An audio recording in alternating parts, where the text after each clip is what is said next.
Shabbat Shalom. Happy Hanukkah and Chodesh Tov and Happy New Year. Anything else? It's busy. Happy birthday, Jared. He's the president, so you gotta. Rabbi stressed that I could do something a little bit different since, this is the few, the proud, the people who come at this particular Shabbat, so I'm going to do it. He'll watch this later. He'll know. I figured it would be appropriate, being that it's Hanukkah, tell a Hanukkah story. Now, not the Hanukkah story, mind you, because I feel like at this point, we're kind of not Hanukkah out, but like with latkes, like the first latke you eat for Hanukkah, it's great, right? Oh, latke is amazing. But then, by this point, you're like, maybe a salad. I feel that way kind of about the Hanukkah story. Like, at the first time you hear it, you're like, oh, yes, the first Hanukkah storytelling of the season. This is so exciting. Yes, the Maccabees. But at this point, you've heard it. You know how it goes. So I'm not going to tell you the Hanukkah story, but I want to tell you a Hanukkah story. It's very similar to the Chanukah story. Similar in themes about, a small band of Jews who are throwing off foreign rule. There's foreigners who want to rule us and tell us not just who we are, but how to be, and if we can be Jewish. The answer is no, they don't want us to be Jewish. So the stories are similar in that sense. They're similar in the sense of their place in Jewish canon, in that it's not there. It's just not there. Where's the story of the Maccabees? Is it in the Torah?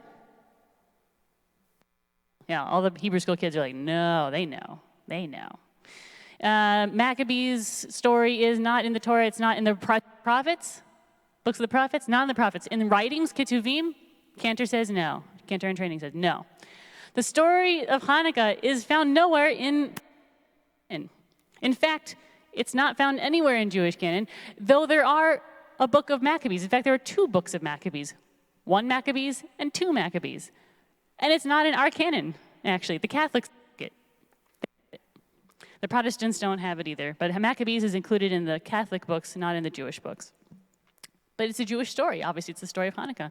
Similar to the story I want to tell you, it's not in Jewish canon, though it is about Jewish triumph over a great army that is very foreign, and it is part of a book that is not included in Jewish canon. I want to tell you about the book of Judith. Book of Judith, there's a book of a woman. Yes, there's a woman. She has her own book, the book of Judith. It is not in Jewish canon, but is about a Jewish woman. And don't feel bad if you're not familiar with the book of Judith. It's a little obscure. It's not in Jewish canon. The book of Judith is not going to be in any Tanakh you crack open. No book of Judith in there. It's not in the Tanakh. It was not in the Dead Sea Scrolls. It was not in early rabbinic literature, in fact. But it has been a part of Jewish kind of lore for a very, very long time, besides the fact that the Catholics actually do have the book of Judith in their Bible. I don't know why they picked it up. If you look at the language in which the book of Judith is written, and the literary structure, it's not just the language, but how the language is used, it's probably got a very heavy Greek influence, which might give some clues as to the dating of it. It might be around the Second Temple period. That's a possibility. It was definitely written by a Jew, we know. And even though it doesn't pop up in any early Jewish literature or compendiums of Jewish literature, the medieval Jewish community was very familiar with the story of Judith, with the book of Judith. They actually, they told the story from the book of Judith. Nachmanides, the Ramban, quotes the book itself, which means he must have gotten his hands on a copy of it somewhere, and it wasn't from us because, like I said, we Jews did not put it in our Bible. They kind of thought of Judith, the character, the person, as kind of like the Queen Esther of Hanukkah. And when you hear her story, if you're not already familiar with it, you're going to see kind of why. And that's probably around that time, medieval time period, they started this tradition of reading the book of Esther, book of Judith on Hanukkah. Regardless of all this, the book of Judith is not considered historical. It's not considered she was a real person that we know that these things happened. There's a lot of little clues in the book itself. Mostly the historical facts written in the book are wrong. That's a good clue as to the thing you're reading is not a history book. It's more like a historical novel. It's flavored by history, but did it actually literally happen? Very, very unlikely. That being said, it's a great story, and it didn't stop thousands of years of Jews from telling this story on Hanukkah. The book of Judith is divided into two parts. The first part, Judith doesn't even pop up. She's not in there at all. We kind of get some background Why is all this fighting happening? Well, there's Nebuchadnezzar, we're familiar with him, foreign king, and he's described as an Assyrian king, which at first we know is wrong. He was Babylonian, not Assyrian, so we know this is just not historical. And the evil king Nebuchadnezzar wants to, of course, take over basically the entire world, make everybody Assyrian like him. And he has his general, his commander-in-chief, Holofernes. And he sends his general all over the world. They conquer these villages and the people in them, and they not only change their nationality, they say, you're going to be Assyrian like us. They say, you're going to give up all of your gods and your religion and your ways, and you're going to be like us. You're going to worship Nebuchadnezzar. Now, if you're a Jew, does that work for you? Not so much. Now, there's a tiny little Jewish village on the road to Jerusalem, tiny little town, and called Bethulia. And Holofernes needs to take this town because he's got to go to Jerusalem and take over Israel. So they lay siege to this town. For a month, cut off the water supply. Now you're living in Israel, so water is in short supply. So if your water is for you, there we go. If your microphone's cut off, it's also tough. So this town, this little Jewish village, Bethulia, has been cut off their water, and they're drying out. And then very literally, and the people are becoming very restless and very angry because there's no water, and they're imminently going to die. And they're kind of getting to a point where they're saying, maybe we should just give up and let Nebuchadnezzar send Holofernes in, and we'll be Assyrian, whatever. At least we won't be dead. It's fine, honestly. We're dying over here. And there's a guy named Uzziah, and Uzziah is kind of like the town sheriff. He's like the law. He's the lawman. And he says, okay, guys, wait a minute. Don't lose hope quite yet. All of you Jews want to give up. Don't give up. You know what? Let's give God 5 days. We'll give God 5 days, and in 5 days, God will fix it. And we'll say, God, in 5 days, you need to make it work. You need to deliver us from the Assyrians, from Nebuchadnezzar, from Holofernes, and all of his soldiers who are camped outside of our village and cutting off our water and drying us out. That's the first part of the book. The second part of the book, we get Judith introduced. And once Judith is introduced, nobody else really matters in the story. She is not a fan of this 5-day plan of giving God 5 days to kind of fix everything. She invites over to Uzziah and some other fellows, the head men of the town. She says, guys, come over to my house. Judith she's a widow. She's a wealthy widow. She's property and she has land. And she lives by herself, with her maids. And she doesn't want to go to them to talk. She says, you need to come to me, because I want to talk to you. And they go to her, actually. And she says, how dare you? This woman, she's yelling at all these big muckety-muck men in the village. How dare you? You think you can give God, a deadline? And say, oh, God, you have 5 days to deliver us, and you have to do it, or else. She says, who do you think you are? You're just a bunch of men. You can't tell God what to do. She was a pious woman. She's described as a very pious person. She says, don't try to bind the purposes of Adonai, our God, because God is not like a human being to be threatened or a mortal to be won over by pleading. She's like, you can't threaten God. You can't give God ultimatums. She's like, that's not how it works. She's like, you got to have faith. You have to believe that God will do these things on God's own time. You can't demand these things of God. Who do you think you are? And Uzziah goes, oh, I might have made a mistake. She's like, yeah, of course you made a mistake. We need to be an example to the people. And he goes, you know what, Judith, you're little late. Good for you. You know what you should do, Judith? You should pray for rain. Pray for rain, Judith, because God likes you. God listens to you because you're such a good person. You pray for rain, Judith. That's what you should do. And Judith says, okay, that's great. My house. Bye. Keep going. So she boots him from her house, and she decides she needs to take matters into her own hands. So she makes a promise, and she says, God is going to deliver Israel through me. God will do it through me, but I'm not going to tell anyone my plans. So she prays. She prays, God, please hear me. I'm just a widow. I'm only a human being. But you need to give me strength, God. I need your strength to defeat these arrogant Assyrians, these people who want to make us like them and make us not be Jewish and make us back down to their ideas and change. And deliver them, God, deliver them into the hand of a woman, which will dishonor them very greatly. So she takes her maid, and at night, after she prays one last time, she prays, in fact, for something very unusual. She prays to hell. She says, please, God, give me deceitful words. There's a lot of prayer that happens in Jewish tradition and Jewish stories, but most people don't pray to lie well. Judith prays to be able to lie well, to lie convincingly. She asks for God to put deceitful words into her mouth. So she sets off with her maid at night, doesn't tell anyone where she's going.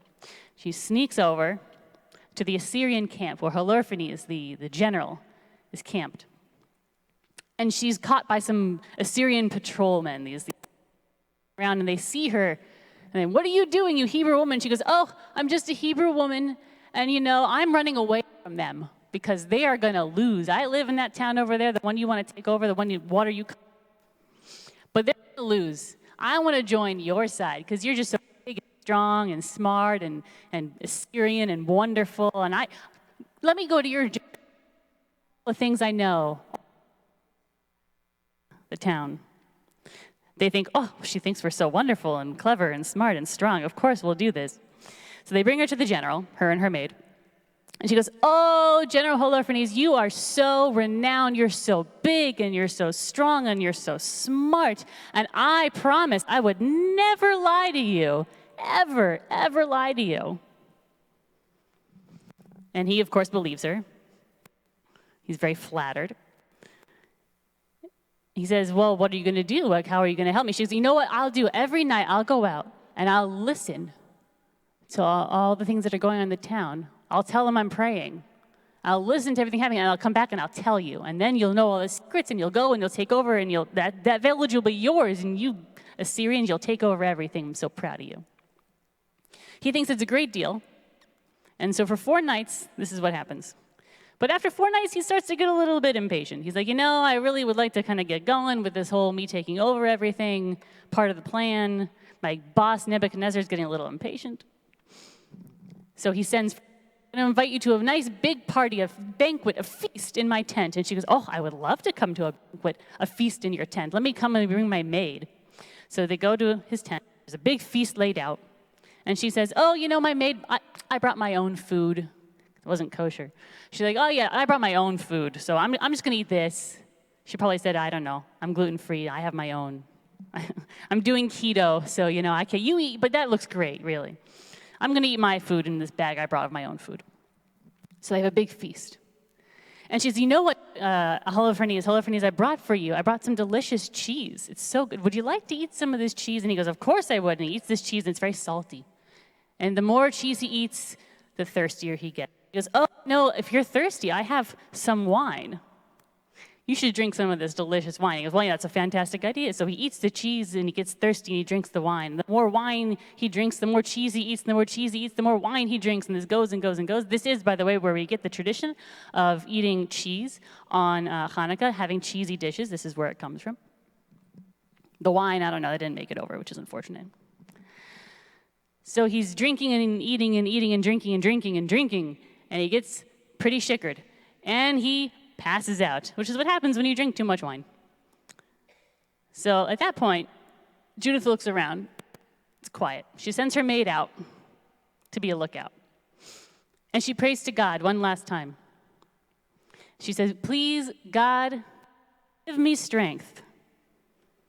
And she takes Holofernes' sword, and she cuts off his head. Oh, yeah. Then she calls her maid. She says, where's that food bag? Where's that bag you brought all the food in? Takes his head, puts it in the bag. They close it up. They sneak. The Assyrian soldiers were not concerned when they were sneaking out because she'd been doing that every night. She'd been going sneaking and listening in. They didn't pay any attention. So she sneaks out of the camp. They don't know that their leader is dead.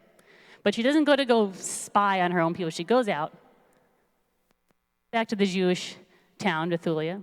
She gathers everybody up, all the soldiers and all the village people, everybody. And she holds his head up. And she says, this is the biggest, strongest, scariest Assyrian soldier there is. This is their general. This is their commander-in-chief, Holofernes. And this is his head. He is dead, and it's because of me.